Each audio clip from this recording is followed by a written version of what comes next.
A estas alturas, muchos de los ayuntamientos de la zona y sus respectivos responsables económicos se encuentran devanándose los sesos para intentar presentar los presupuestos de este ejercicio. En ello andan también en el consistorio alcoyano, uno de los tantos que se hallan sumidos en un desbarajuste colosal para cuadrar los balances de ingresos y gastos. No es de extrañar que la cosa se retrase, si bien siempre hay interés por conocer cuáles van a ser las principales partidas presupuestarias para este año y dónde se van a poner a funcionar las tijeras. Es la consecuencia de las políticas de austeridad que, a priori, deben sacarnos de la crisis.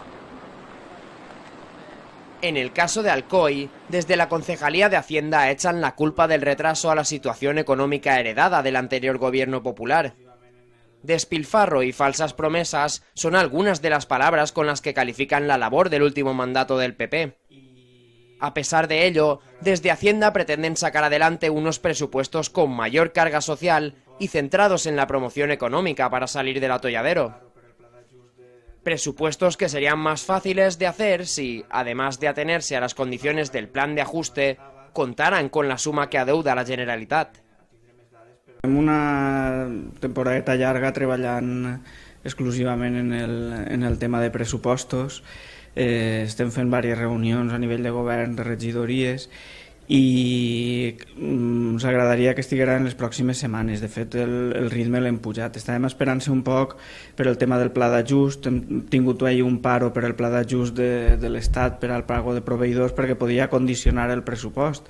Entonces, una volta que no estava, doncs pensàvem que valia la pena esperar-se a tindre més dades, però jo calculo que en 2 o 3 setmanes els tindrem segur.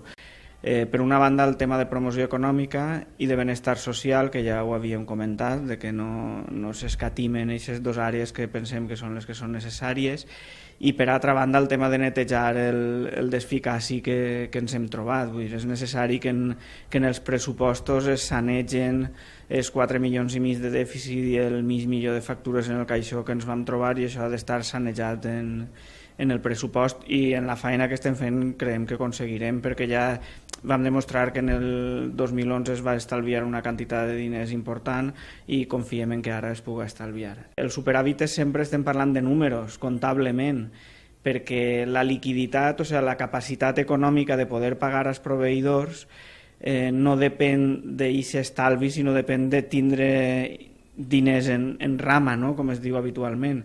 I aquesta capacitat cada volta depèn més del deute que té la Generalitat en nosaltres. O sigui que una cosa serà aconseguir no gastar més d'allò que s'ingressa, que és en el que estem treballant a nivell pressupostari, i l'altra és que el tema dels pagos cada volta està depenent més del retras d'any i mig, quasi 2 anys, que té la Generalitat en pagar les seues subvencions.